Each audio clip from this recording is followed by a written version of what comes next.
എല്ലാ പ്രിയപ്പെട്ട കൂട്ടുകാർക്കും ഓൾ പി എസ് എക്സാം ടിപ്സിലേക്ക് സ്വാഗതം ചെയ്യാണ്. കേന്ദ്ര ബജറ്റ് 2025 കേരള PSC പരീക്ഷയിലെ ഏറ്റവും പ്രധാനപ്പെട്ട ഒന്നാണ്. വരാൻ പോകുന്ന പരീക്ഷയിലൊക്കെ ചോദിക്കാൻ സാധ്യതയുള്ള ഏറ്റവും പ്രധാനപ്പെട്ട ഒന്നാണ് കേന്ദ്ര ബജറ്റ് 2025. 2025 പ്രഖ്യാപിച്ച കേന്ദ്ര ബജറ്റിലേക്ക് വരുമ്പോൾ അവിടുത്തെ പ്രധാനപ്പെട്ട പോയിന്റുകൾ ഒന്നാണ് നമ്മുടെ ഇൻകം ടാക്സിന് 12 ലക്ഷം രൂപ വരെ നികുതി നൽകേണ്ട എന്ന് പറയുന്ന ഒരു തീരുമാനം ഈ ഒരു ബജറ്റിൽ വന്നിട്ടുണ്ട്. ഈ ഒരു ബജറ്റിലെ ഏറ്റവും പ്രധാനപ്പെട്ട ഒരു തീരുമാനമാണ് 12 ലക്ഷം രൂപ വരെ വരുമാനമുള്ളവർക്ക് എന്താണ് ഇനി നികുതി നൽകേണ്ട ആവശ്യമില്ല. അതിനുശേഷം എന്താണ് നികുതി നൽകിയാൽ മതി എന്ന് പറയുന്ന ഒരു തീരുമാനം വന്നിട്ടുണ്ട്. അവിടെ ശമ്പളക്കാരാണെങ്കിൽ സ്റ്റാൻഡേർഡ് ഡിഡക്ഷൻ കൂടി ചേർത്ത് 12.75 ലക്ഷം രൂപയ്ക്ക് വരെ നികുതിയില്ല. അതായത് പുതിയ ഈ ഒരു തീരുമാനപ്രകാരം 30% നികുതി 24 ലക്ഷത്തിലേറെ വരുമാനമുള്ളവർക്ക് മാത്രമാണ്. 24 ലക്ഷത്തിലേറെ വരുമാനമുള്ളവർക്ക് മാത്രമാണ് പുതിയ ഈ ഒരു തീരുമാനപ്രകാരം 30%-ലേറെ നികുതി വരുന്നത് എന്നും കൂടെ ഓർക്കുക. അപ്പൊ 12 ലക്ഷം എന്ന് പറയുന്ന ഈ ഒരു പോയിന്റ് ആണ് പ്രധാനമായിട്ടും ഓർത്തിരിക്കേണ്ടത്. പുതിയ സ്കീമിലെ നികുതി സ്ലാബുകൾ 6-ൽ നിന്ന് എന്താണ് 7-ആക്കി മാറ്റി. പുതിയ സ്കീമിലെ നികുതി സ്ലാബുകളാണ് 6-ൽ നിന്ന് 7-ആക്കി മാറ്റിയത്. പഴയ സ്കീമിൽ എന്താണ് മാറ്റമൊന്നും തന്നെ വരുത്തിയിട്ടില്ല. 1.5 ലക്ഷം പോസ്റ്റ് ഓഫീസുകളെ കോർത്തിണക്കി ഇന്ത്യ പോസ്റ്റിനെ വൻകിട ലോജിസ്റ്റിക് കമ്പനി ആക്കി മാറ്റുമെന്ന മറ്റൊരു സുപ്രധാന തീരുമാനവും ഈ ഒരു ബജറ്റിൽ ഉണ്ടായിട്ടുണ്ട്. ഇന്ത്യ പോസ്റ്റ് പേയ്മെന്റ് ബാങ്കിന്റെ സേവനം ഗ്രാമീണ മേഖലയിൽ വ്യാപിപ്പിക്കുമെന്നും കൂടെ പറയുന്നുണ്ട്. മറ്റൊന്ന്, കിസാൻ ക്രെഡിറ്റ് കാർഡിന്റെ വായ്പാ പരിധി 3 ലക്ഷത്തിൽ നിന്ന് 5 ലക്ഷമാക്കി ഉയർത്തിയിട്ടുണ്ട്. കർഷകർക്കും ക്ഷീര കർഷകർക്കും മത്സ്യത്തൊഴിലാളികൾക്കും ഇത് എന്താണ് ഗുണകരമാണ്. അപ്പൊ കിസാൻ ക്രെഡിറ്റ് കാർഡിന്റെ വായ്പാ പരിധി 3 ലക്ഷത്തിൽ നിന്ന് എത്രയായിട്ട് മാറ്റിയിട്ടുണ്ട്? 5 ലക്ഷമായിട്ട് ഉയർത്തിയിട്ടുണ്ട്. സ്വാശ്രയ സംഘ അംഗങ്ങൾക്കും ഗ്രാമീണ മേഖലയിൽ ഉള്ളവർക്കും പ്രത്യേകമായി ഗ്രാമീൺ ക്രെഡിറ്റ് സ്കോർ. അപ്പൊ ഗ്രാമീൺ ക്രെഡിറ്റ് സ്കോർ എന്ന് പറയുന്ന പുതിയൊരു ആശയം ഈ ഒരു ബജറ്റിലൂടെ പുറത്തേക്ക് വരുന്നു. അത് സ്വാശ്രയ സംഘ അംഗങ്ങൾക്കും ഗ്രാമീണ മേഖലയിൽ ഉള്ളവർക്കുമാണ് ഗ്രാമീൺ ക്രെഡിറ്റ് സ്കോർ വരുന്നത്. വായ്പ, ക്രെഡിറ്റ് കാർഡ് എന്നിവയ്ക്ക് അപേക്ഷിക്കുമ്പോൾ തൊഴിലിനും വരുമാനത്തിനും പുറമെ വിലയിരുത്തപ്പെടുന്ന സുപ്രധാന ഘടകമാണ് എന്ത്? ക്രെഡിറ്റ് സ്കോർ എന്ന് പറയുന്നത്. വ്യക്തികളുടെ വായ്പ തിരിച്ചടവിന്റെ സ്വഭാവം വ്യക്തമാക്കുന്നതാണ് ഈ ഒരു സ്കോർ എന്ന് പറയുന്നത്. സീസൺ അനുസരിച്ചുള്ള വരുമാനം, ജീവന നിലവാരം തുടങ്ങിയ കാരണങ്ങൾ മുൻനിർത്തി ഗ്രാമീൺ ക്രെഡിറ്റ് സ്കോർ കൊണ്ടുവരും. അപ്പൊ സീസൺ അനുസരിച്ചുള്ള വരുമാനമായിരിക്കും നമുക്ക് ഈ ഗ്രാമീണ മേഖലയിലൊക്കെ ഉണ്ടായിരിക്കുക. അപ്പൊ അതൊക്കെ മുൻനിർത്തിക്കൊണ്ട് പുതിയൊരു ഇത് കൊണ്ടുവരികയാണ്, ഗ്രാമീൺ ക്രെഡിറ്റ് സ്കോർ കൊണ്ടുവരികയാണ്. റിസർവ് ബാങ്കുമായി ചേർന്ന് പൊതുമേഖലാ ബാങ്കുകൾ സ്കോറിന് എന്താണ് രീതി കൊണ്ടുവരും. ഇത് കൊണ്ടുവരാനുള്ള പ്രധാന കാരണം എന്ന് വെച്ചാൽ നിലവിലെ ക്രെഡിറ്റ് സ്കോർ ഗ്രാമീണ മേഖലയിലുള്ളവർക്ക് നടപ്പാക്കുന്നതിൽ അപ്രയോഗ്യത ഉണ്ടെന്ന് വിലയിരുത്തൽ. അതുകൊണ്ടാണ് എന്ത് ഗ്രാമീൺ ക്രെഡിറ്റ് സ്കോർ എന്ന് പറയുന്ന പുതിയൊരു സിസ്റ്റം കൊണ്ടുവരുന്നത്. ഇനി അടുത്തത്, വിളവൈവിധ്യത്തിനും ഉൽപാദന വർധനവിനുമായിട്ട് പ്രധാനമന്ത്രി ധൻ ധാന്യ കൃഷി യോജന. അപ്പൊ പ്രധാനമന്ത്രി ധൻ ധാന്യ കൃഷി യോജന ഈ ഒരു ബജറ്റുമായി ബന്ധപ്പെട്ട പുതിയൊരു പ്രഖ്യാപനമാണ്. അത് പ്രധാനമായിട്ടും ലക്ഷ്യം വെക്കുന്ന വിളവൈവിധ്യത്തിനും ഉൽപാദന വർധനവുമായി ലക്ഷ്യമിട്ടുകൊണ്ടാണ് പ്രധാനമന്ത്രി ധൻ ധാന്യ കൃഷി യോജന വരുന്നത്. പരിപ്പ് വർഗ്ഗങ്ങൾക്കായിട്ട് മിഷൻ ആത്മനിർഭാരത എന്ന് പറയുന്ന ഒരു പദ്ധതിയും വരുന്നു. മിഷൻ ആത്മനിർഭാരത. ഇനി അടുത്തായിട്ട് നമ്മൾ പരിചയപ്പെടുന്നത് ബീഹാറിൽ മഖാന ബോർഡ് വരികയാണ്. അപ്പൊ എവിടെയാണ് ഈ മഖാന ബോർഡ് അനുവദിച്ചതെന്ന് വെച്ചാൽ ഈ ഒരു ബജറ്റില് ബീഹാറിലാണ്. മഖാന ആമ്പൽ പോലുള്ള നീർച്ചെടിയാണ് മഖാന എന്ന് പറയുന്നത്. ആമ്പൽ പോലുള്ള നീർച്ചെടിയുടെ ഭക്ഷ്യയോഗ്യവും പോഷക സമ്പുഷ്ടവുമായ മഖാന വിത്തുകളുടെ ഉൽപാദനത്തിനും സംസ്കരണത്തിനും വിപണനത്തിനുമായിട്ട് മഖാന ബോർഡ് രൂപീകരിക്കാൻ 100 കോടി രൂപയാണ് അനുവദിച്ചിരിക്കുന്നത്. ബീഹാറിലെ മധുബനി ആണ് ഇന്ത്യയിലെ മഖാന ഉൽപാദന കേന്ദ്രം. ബീഹാറിലെ മധുബനി ഇന്ത്യയിലെ മഖാന ഉൽപാദന കേന്ദ്രം എന്ന കാര്യം കൂടി ഓർക്കുക. അപ്പൊ ഈ ഒരു ബജറ്റിലെ ഏറ്റവും പ്രധാനപ്പെട്ട വാർത്തകൾക്ക് ഇടം പിടിച്ച ഒന്ന് തന്നെയാണ്. അതുകൊണ്ട് എവിടെയാണ് ഈ മഖാന ബോർഡ് വന്നത്, എത്രയാണ് അതിനുവേണ്ടി നീക്കി വെച്ചിരിക്കുന്നത്, അതുപോലെ ബീഹാറിലെ മധുബനി എന്ന് പറയുന്ന സ്ഥലം, ഇതൊക്കെ ഒന്ന് പ്രത്യേകം നോട്ട് ചെയ്ത് വെച്ചാൽ നന്നായിരിക്കും.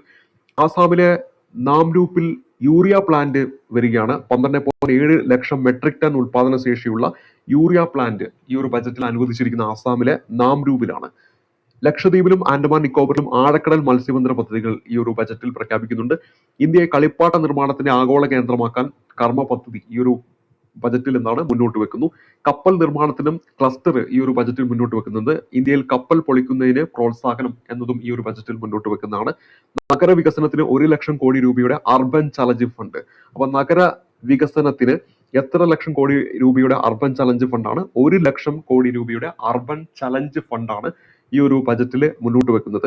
അതുപോലെ തന്നെ 25,000 കോടി രൂപയുടെ മാരിടൈം വികസന ഫണ്ട്, 25,000 കോടി രൂപയുടെ മാരിടൈം വികസന ഫണ്ടും എന്താണ് ഈ ഒരു ബജറ്റിൽ മുന്നോട്ട് വെക്കുന്നു. പ്രീമിയം തുക ഇന്ത്യയിൽ തന്നെ നിക്ഷേപിക്കുമെങ്കിൽ ഇൻഷുറൻസ് രംഗത്ത് നേരിട്ടുള്ള വിദേശ നിക്ഷേപം 100% അനുവദിക്കും. അപ്പൊ ഇൻഷുറൻസ് രംഗത്ത് 100% വിദേശ നിക്ഷേപം അനുവദിച്ചിരിക്കുകയാണ് ഈ ഒരു ബജറ്റിൽ. അവിടെ ഒരു കണ്ടീഷൻ പറയുന്ന പ്രീമിയം തുക ഇന്ത്യയിൽ തന്നെ നിക്ഷേപിക്കുമെങ്കിൽ, പ്രീമിയം തുക ഇന്ത്യയിൽ തന്നെ നിക്ഷേപിക്കുമെങ്കിൽ ഇൻഷുറൻസ് രംഗത്ത് എന്താണ് നേരിട്ടുള്ള വിദേശ നിക്ഷേപം 100% അനുവദിക്കുമെന്നാണ് പറയുന്നത്. ഗ്രാമീണ മേഖലകളിലും മറ്റുമായിട്ട് 120 സ്ഥലങ്ങളിലേക്ക് ഉഡാൻ ചെറു വിമാന സർവീസ്. അപ്പൊ ഗ്രാമീണ മേഖലയിലും മറ്റുമായിട്ട് എത്ര സ്ഥലങ്ങളിലേക്കാണ്? 124 സ്ഥലങ്ങളിലേക്കാണ് ഉഡാൻ ചെറു വിമാന സർവീസ് തുടങ്ങുന്നത്. അതുപോലെ തന്നെ ഓൺലൈൻ പ്ലാറ്റ്ഫോമുകളിലെ തൊഴിലാളികൾക്ക്, അവരെയാണ് ഗ്രിഗ് എന്ന് വിളിക്കുന്നത്. ഗ്രിഗ്, ഓൺലൈൻ പ്ലാറ്റ്ഫോമിലെ തൊഴിലാളികളെയാണ് ഗ്രിഗ് എന്ന് വിളിക്കുന്നത്.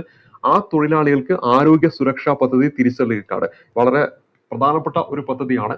അപ്പൊ ഈ ഒരു തൊഴിലാളികളെ ഈ ഒരു മേഖലയിൽ നിന്ന് ഇപ്പോ അവരെ മാറ്റി നിർത്തിയിരിക്കുകയാണ്. അവരെയും കൂടി ഉൾപ്പെടുത്തിക്കൊണ്ടാണ് നിർമ്മലാ സീതാരാമൻ ഈ ഒരു ബജറ്റ് അവതരിപ്പിച്ചിരിക്കുന്നത്. 3 വർഷത്തിനകം എല്ലാ ജില്ലാ ആശുപത്രികളിലും ഡേ കെയർ ക്യാൻസർ സെന്ററുകൾ ഇക്കൊല്ലം 200 എണ്ണമാണ്.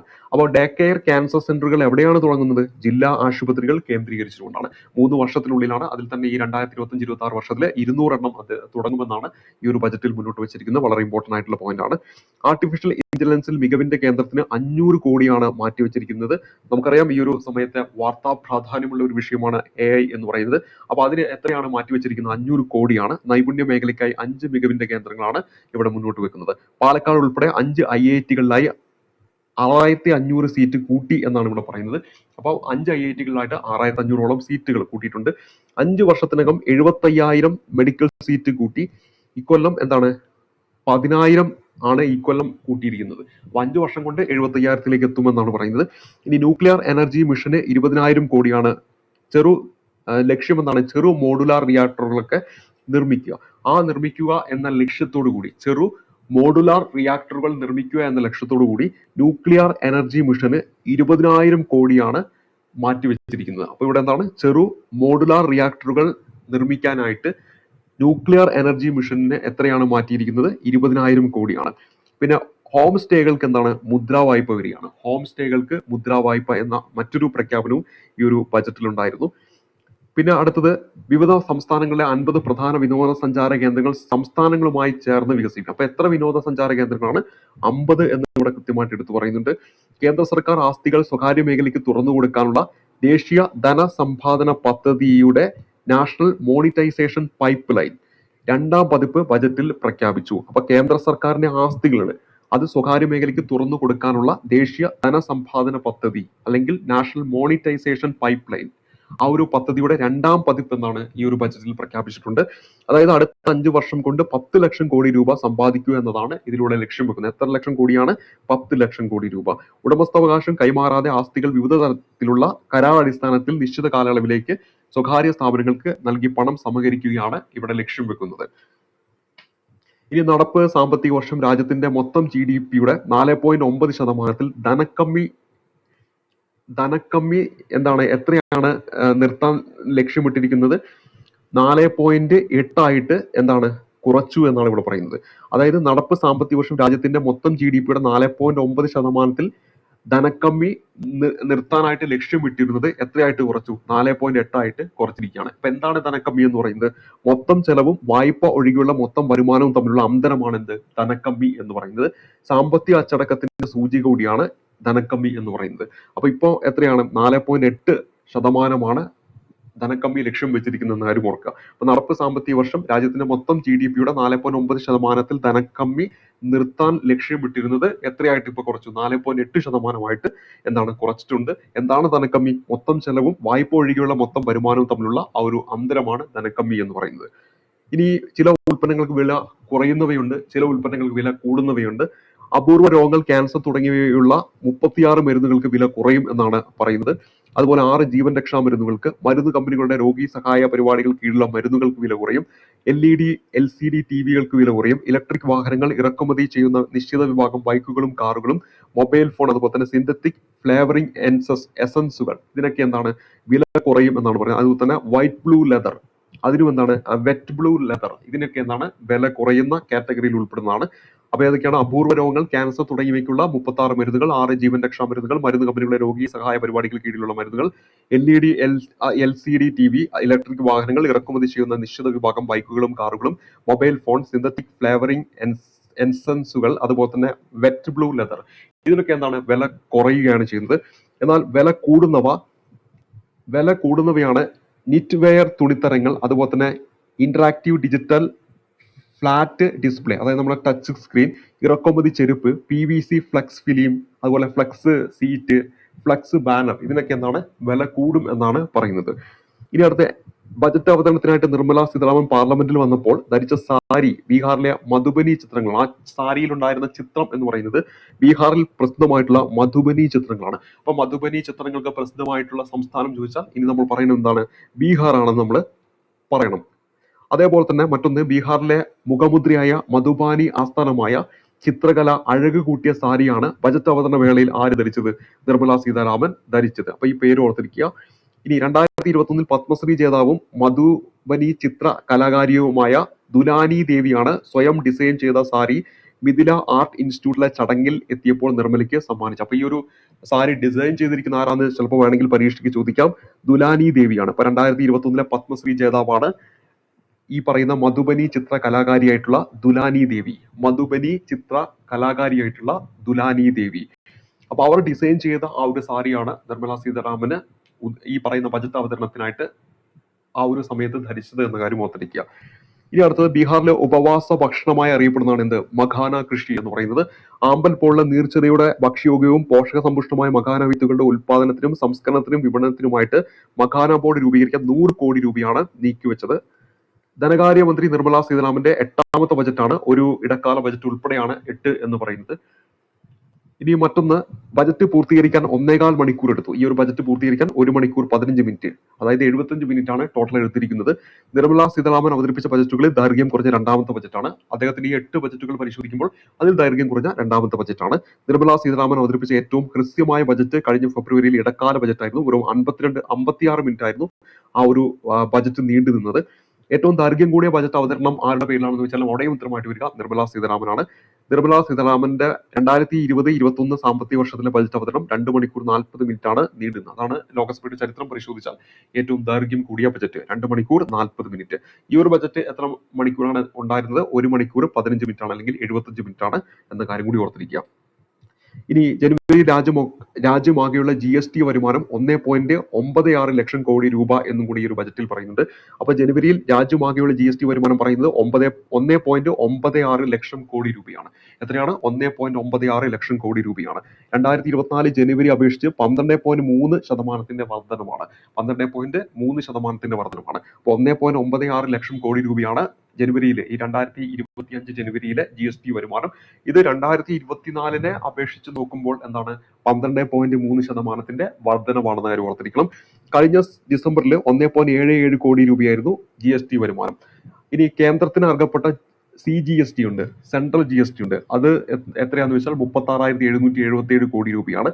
അതേപോലെ തന്നെ നമ്മുടെ സ്റ്റേറ്റ് GST ഉണ്ട്, അത് 44,942 കോടി രൂപയാണ്. അതുപോലെ IGST ഉണ്ട്, ഇന്റഗ്രേറ്റഡ് GST ഉണ്ട്. അതായത് സംസ്ഥാനങ്ങളുമായിട്ട്, കേന്ദ്രത്തിനും സംസ്ഥാനങ്ങൾക്കും ഇടയിലൂടെയുള്ള ആ ഒരു ഇതിന് ഈടാക്കുന്നതാണ് എന്ത്? ഈ ഇന്റഗ്രേറ്റഡ് GST എന്ന് പറയുന്നത്. അതായത് ഒന്നിലേറെ സംസ്ഥാനങ്ങളായി നടക്കുന്ന ഇടപാടുകൾക്കുള്ള ഇന്റഗ്രേറ്റഡ് GST, അത് എന്ന് പറയുന്നത് 1.01 ലക്ഷം കോടിയാണ്. ഇതുകൂടാതെ സെസ് ഉണ്ട്, 13,412 കോടി എന്നിങ്ങനെയാണ് ജനുവരിയിലെ വരുമാനം എന്ന് പറയുന്നത്. അപ്പോൾ അവിടെ ടോട്ടൽ എത്രയാണ്? 1.96 ലക്ഷം കോടി രൂപയാണ്. അതായത് കഴിഞ്ഞ ജനുവരിയുമായിട്ട് കമ്പയർ ചെയ്യുമ്പോൾ, 2024 ജനുവരിയുമായിട്ട് കമ്പയർ ചെയ്യുമ്പോൾ 12.3% വർധനമാണ്. 2024 ഡിസംബറിലെ GST വരുമാനം എന്ന് പറയുന്നത് 1.77 കോടി രൂപയാണ്. ഇനി GST നിലവിൽ വന്ന ശേഷം രാജ്യം ആകെയുള്ള ഏറ്റവും ഉയർന്ന വരുമാനം എപ്പോഴായിരുന്നു എന്ന് വെച്ചാൽ 2024 ഏപ്രിലായിരുന്നു. അന്ന് 2.1 ലക്ഷം കോടി രൂപയായിരുന്നു അന്നത്തെ വരുമാനം എന്ന് പറയുന്നത്. കേരളത്തിൽ GST വരുമാനം 2024 ജനുവരിയിൽ 2,776 കോടി രൂപയായിരുന്നു. ഇത്തവണ എത്രയായി? 2,989 കോടിയായിട്ട് ഉയർന്നു. അതായത് 8% വളർച്ച അവിടെ ഉണ്ടായിട്ടുണ്ടെന്ന കാര്യം കൂടി ഓർത്തിരിക്കുക. ഇനി അടുത്തായിട്ട് ഇവിടെ പറയുന്നത് എന്താണ്? ദഹി ചീനി എന്നാണ് നമ്മൾ ഇനി അടുത്തായിട്ട് പരിചയപ്പെടുന്നത്. തൈരും പഞ്ചസാരയും, ഇതാണ് എന്ത്? ദഹി ചീനി എന്ന് പറയുന്നത്. ഇത് ഈ ഒരു ബജറ്റിൽ പറയാനുള്ള കാരണം, ഈ ഒരു ബജറ്റിന്റെ സമയത്ത് പത്രമാധ്യമങ്ങളിലൂടെ ഒക്കെ തന്നെ വന്നിരിക്കുന്ന ഒന്നാണ് ദഹി ചീനി എന്ന് പറയുന്നത്. അതെന്താണ്? തൈരും പഞ്ചസാരയുമാണ്. തൈരും പഞ്ചസാരയും ചേർത്തിട്ടുള്ള ആ ഒരു പാനീയമാണ് ദഹി ചീനി എന്ന് പറയുക. രാഷ്ട്രപതി ഭവനിൽ രാഷ്ട്രപതി ദ്രൗപദി മുർമു നൽകിയ ദഹി ചീനി കഴിച്ച ശേഷമാണ് നിർമ്മല സീതാരാമൻ 8ാമത്തെ ബജറ്റ് പ്രസംഗത്തിന് പാർലമെന്റിലേക്ക് പുറപ്പെട്ടത്. എല്ലാം ശുഭകരമാക്കാൻ വേണ്ടി ഉത്തരേന്ത്യയിൽ പരക്കെയുള്ള ആഹാരമാണ് തൈരും പഞ്ചസാരയും കഴിക്കുന്നത് എന്ന് പറയുന്നത്. ഇനി കേന്ദ്ര ബജറ്റിൽ റെയിൽവേ വിഹിതത്തിൽ വകയിരുത്തിയത് 2.52 ലക്ഷം കോടി രൂപയാണ്. എത്രയാണ്? 2.52 ലക്ഷം കോടി രൂപയാണ് റെയിൽവേ ആ ഒരു വിഹിതത്തിലേക്ക് വകയിരുത്തിയിരിക്കുന്നത്. സ്ത്രീ ശാക്തീകരണത്തിനായിട്ട് മിഷൻ ശക്തിക്ക് 3150 കോടി രൂപ അനുവദിച്ചിരിക്കുകയാണ്. അപ്പോൾ സ്ത്രീ ശാക്തീകരണത്തിന് ലക്ഷ്യം വെച്ചുകൊണ്ട് മിഷൻ ശക്തിക്ക് 3150 കോടി രൂപയാണ് അനുവദിച്ചിരിക്കുന്നത്. ഇതിന് കീഴിലാണ് എന്ത് വരുന്നത്, സാമ്പലും സമൃദ്ധ്യ എന്നിങ്ങനെ 2 പദ്ധതികൾ വരുന്നുണ്ട് ഈ മിഷൻ ശക്തി കീഴിൽ. അതിൽ ബേട്ടി ബച്ചാവോ ബേട്ടി പഠാവോ, വൺ സ്റ്റോപ്പ് സെന്ററുകൾ, അതുപോലെ തന്നെ നാരി അദാലത്തുകൾ, വനിതാ ഹെൽപ്പ് ലൈൻ, മഹിളാ പോലീസ് വോളണ്ടിയേഴ്സ് തുടങ്ങിയ സംരംഭങ്ങൾ ഉൾപ്പെടുന്നതാണ് സാമ്പൽ പദ്ധതി. അതിന് 629 കോടി രൂപയാണ് വകയിരുത്തിയത്. അതായത് 3150 629 കോടി രൂപ എങ്ങോട്ട് കൊടുത്തു, സാമ്പൽ പദ്ധതി കൊടുത്തിരിക്കുകയാണ്. സ്ത്രീകൾക്കായുള്ള സ്വാധാർ ഗ്രാഹ്, പ്രധാനമന്ത്രി മാതൃവന്ദന യോജന, വർക്കിംഗ് വിമൻസ് ഹോസ്റ്റലുകൾ, നാഷണൽ ക്രഷ് സ്കീം തുടങ്ങിയ പരിപാടികൾ ഉൾക്കൊള്ളുന്ന സമൃദ്ധിക്ക് 2521 കോടി രൂപയും അനുവദിച്ചു. അപ്പോ 629 കോടി രൂപ എങ്ങോട്ട് കൊടുത്തു, നമ്മുടെ സാമ്പൽ പദ്ധതിക്ക് കൊടുത്തു. അതുപോലെ തന്നെ സമൃദ്ധ്യ എന്ന് പറയുന്ന ഈ ഒരു പദ്ധതിക്ക് 2521 കോടി രൂപയാണ് 3150 കോടി രൂപയിൽ നൽകിയിരിക്കുന്നത്. ഇനി അടുത്തായിട്ട് ഇവിടെ നൽകിയിരിക്കുന്ന വനിതാ ശിശു വികസന മന്ത്രാലയത്തിലുള്ള ആകെ വിഹിതം 26,889 കോടി രൂപയാണ്. വനിതാ ശിശു വികസന മന്ത്രാലയത്തിന് ആകെ കൊടുത്തിരിക്കുന്നത് 26,889 കോടി രൂപയാണ്. സാക്ഷ്യം അംഗനവാടി അതുപോലെ പോഷൻ 2.0 എന്നിവയ്ക്ക് പ്രധാന ഭാഗം 21,960 കോടി രൂപ. അതായത് ഇവിടെ ഈ വനിതാ ശിശു വികസന മന്ത്രാലയത്തിന് കൊടുത്തിരിക്കുന്ന ടോട്ടലിൽ 21,960 കോടി രൂപ എങ്ങോട്ട് കൊടുത്തു, സാക്ഷ്യം അംഗനവാടി എന്ന് പറയുന്ന ഒരു പദ്ധതി, അതുപോലെ പോഷൻ 2.0 ഇതിനൊക്കെയാണ് കൊടുത്തിരിക്കുന്നത്. കുട്ടികൾ, കൗമാരക്കാർ, ഗർഭിണികൾ, മുലയൂട്ടുന്ന അമ്മമാർ, കൗമാരക്കാരായ പെൺകുട്ടി എന്നിവർക്ക് പോഷകാഹാരം ഉറപ്പാക്കാൻ ആണ് ഇത്. ഈ ഒരു പദ്ധതിയിലൂടെ ഇതാണ് അവർ പ്രധാനമായിട്ടും ലക്ഷ്യം വെക്കുന്നത്. ഇനി ശിശു സംരക്ഷണ സേവനങ്ങളിൽ ശ്രദ്ധ കേന്ദ്രീകരിക്കുന്ന മിഷൻ വാത്സല്യ പദ്ധതി വിഹിതം 1391 കോടിയിൽ നിന്ന് 1500 കോടിയായിട്ട് ഉയർത്തിയിട്ടുണ്ട്.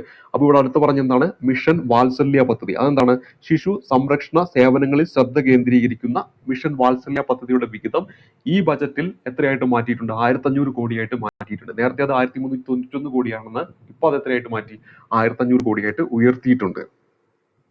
കുട്ടികൾക്ക് വേണ്ടിയുള്ള NPS വാത്സല്യ പദ്ധതിക്ക് നികുതി ഇളവ് നൽകിയിട്ടുണ്ട്. രക്ഷിതാക്കൾക്ക് കുട്ടികളുടെ പേരിൽ നാഷണൽ പെൻഷൻ സ്കീം അക്കൗണ്ട് എടുക്കാൻ സാധിക്കുന്ന പദ്ധതിയാണ് ഇത്. അതിനെന്താണ്, നികുതി ഇളവ് സർക്കാർ നൽകിയിരിക്കുകയാണ്. പണിതീരാത്ത പ്രതിസന്ധിയിൽപ്പെട്ട വീടുകളുടെ നിർമ്മാണം ലക്ഷ്യത്തിലെത്തിക്കാൻ 15,000 കോടി രൂപയുടെ സ്വാമിക് ഫണ്ട് ആണ് ഇവിടെ പറഞ്ഞത്, സ്വാമിക് 2 ഫണ്ട്. അപ്പൊ അത് ഓർത്തിരിക്കുക. എന്താണ്, പണിതീരാത്ത പ്രതിസന്ധിയിൽപ്പെട്ട വീടുകളുടെ നിർമ്മാണം ലക്ഷ്യത്തിലെത്തിക്കാൻ 15,000 കോടി രൂപയുടെ സ്വാമിക് 2 ഫണ്ട് ഈ ഒരു ബജറ്റിൽ മുന്നോട്ട് വെക്കുന്നുണ്ട്. ഇനി അടുത്തത് ഇവിടെ നൽകിയിരിക്കുന്നത് special window for affordable and housing scheme എന്നാണ് ആ സ്വാമിക് എന്നതിന്റെ പൂർണ്ണ രൂപം. ഇതുവഴി 1,00,000 വീടുകൾ കൂടി പൂർത്തിയാക്കാൻ കഴിയുമെന്ന് വ്യക്തമാക്കിയാണ് ധനമന്ത്രിയുടെ പ്രഖ്യാപനം. ഇനി കിസാൻ ക്രെഡിറ്റ് കാർഡ് വായ്പയുടെ പലിശ സബ്സിഡി 3 ലക്ഷത്തിൽ നിന്ന് 5 ലക്ഷം രൂപയാക്കിയിട്ടുണ്ട്. നമ്മൾ ഓൾറെഡി പറഞ്ഞതാണ്. കേരളത്തിൽ 17,55,286 പേരാണ് കിസാൻ ക്രെഡിറ്റ് കാർഡ് പദ്ധതിയിലുള്ളത്. അപ്പൊ അവർക്കൊക്കെ ഇതെന്താണ്, ഗുണകരമായിട്ടുള്ള ഒരു കാര്യമാണ്. ഇനി അടുത്തത് പ്രധാനമന്ത്രി ധൻ ധാന്യ കൃഷി യോജനയാണ്. സംസ്ഥാനങ്ങളുമായി സഹകരിച്ചാണ് ഇത് നടപ്പിലാക്കുന്നത്. കാർഷിക ഉൽപാദനം കുറഞ്ഞ 100 ജില്ലകൾക്ക് ആദ്യഘട്ടത്തിൽ സഹായം, ഉൽപാദന വർധന, വിളവൈവിധ്യം, സുസ്ഥിര കൃഷി രീതികൾ, പഞ്ചായത്ത് ബ്ലോക്ക് തലങ്ങളിൽ സംഭരണം, ദീർഘഹ്രസ്വകാല വായ്പകൾ തുടങ്ങിയവയ്ക്കാണ് പ്രധാനമന്ത്രി ധൻ ധാന്യ കൃഷി യോജനയിൽ ലക്ഷ്യം വെക്കുന്നത്. ഇവിടെ 1.7 കോടി പേരാണ് ഇതിന്റെ ഗുണഭോക്താക്കളായിട്ട് മാറുന്നത്. അപ്പൊ പ്രധാനമന്ത്രി ധൻ ധാന്യ കൃഷി യോജന ഈ ഒരു ബജറ്റുമായി ബന്ധപ്പെട്ട് കിടക്കുന്നു. അതുപോലെ മിഷൻ ആത്മനിർഭരത പരിപ്പ് വർഗ്ഗങ്ങൾക്കായിട്ടാണ് മിഷൻ ആത്മനിർഭരത എന്ന് പറയുന്ന ഒരു പദ്ധതി വരുന്നത്. നാഫഡ്, NCCF എന്നിവ രജിസ്റ്റർ ചെയ്ത കർഷകരിൽ നിന്നും തുവരപ്പരിപ്പ്, ചുവന്ന പരിപ്പ്, ഉഴുന്നുപരിപ്പ് എന്നിവ അടുത്ത 4 വർഷത്തേക്ക് നേരിട്ട് സംഭരിക്കുന്നതാണ് ഈ മിഷൻ ആത്മനിർഭരത എന്ന് പറയുന്ന ആ ഒരു പദ്ധതിയുടെ ലക്ഷ്യം വെക്കുന്നത്. പോഷക സമ്പുഷ്ടവും കാലാവസ്ഥയ്ക്ക് അനുയോജ്യമായ വിളകൾ വികസിപ്പിക്കും. ഇതെല്ലാമാണ് മിഷൻ ആത്മനിർഭരത പരിപ്പ് വർഗ്ഗങ്ങൾക്കായിട്ട് കൊണ്ടുവരുന്ന ഒരു പദ്ധതിയാണെന്ന കാര്യം ഓർത്തിരിക്കുക. ഇനി അടുത്ത പരുത്തി കൃഷി 5 വർഷത്തെ വികസന പദ്ധതി. അപ്പൊ ഈ ഒരു 5 വർഷത്തെ വികസന പദ്ധതി ഏത് കൃഷിയുമായി ബന്ധപ്പെടുത്തി ഈ ഒരു ബജറ്റിൽ പ്രഖ്യാപിക്കുന്നുണ്ട്, പരുത്തി കൃഷിയുമായി ബന്ധപ്പെടുത്തി പ്രഖ്യാപിക്കുന്നുണ്ട്. കാർഷിക മേഖലയ്ക്ക് ബജറ്റിൽ 1.71 ലക്ഷം കോടി രൂപ വകയിരുത്തിയിട്ടുണ്ട്. 1.71 ലക്ഷം കോടി രൂപയാണ് കാർഷിക മേഖലയിലേക്ക് വകയിരുത്തിയിരിക്കുന്നത്. അപൂർവ രോഗങ്ങൾ, ക്യാൻസർ ഉൾപ്പെടെയുള്ള ഗുരുതര രോഗങ്ങൾ എന്നിവയുമായി ബന്ധപ്പെട്ട 36 മരുന്നുകളുടെ കസ്റ്റംസ് തീരുവ പൂർണ്ണമായിട്ട് ഒഴിവാക്കി. അതുപോലെ 5% കസ്റ്റംസ് തീരുവ വരുന്ന പട്ടികയിൽ 6 ജീവൻ രക്ഷാ മരുന്നുകൾ കൂടി ഉൾപ്പെടുത്തി. എത്ര മരുന്നുകളാണ് ഉൾപ്പെടുത്തിയത്? 6 പുതുതായിട്ട് ഉൾപ്പെടുത്തിയത്. ഫാർമസി കമ്പനികളെ രോഗി സഹായ പരിപാടികൾക്ക് കീഴിലുള്ള മരുന്നുകൾക്കും അടിസ്ഥാന കസ്റ്റംസ് തീരുവ ഒഴിവാക്കും. ഇതിലൂടെ മരുന്നുകൾ സൗജന്യമായിട്ട് രോഗികൾക്ക് ലഭ്യമാക്കും എന്നാണ് പറയുന്നത്.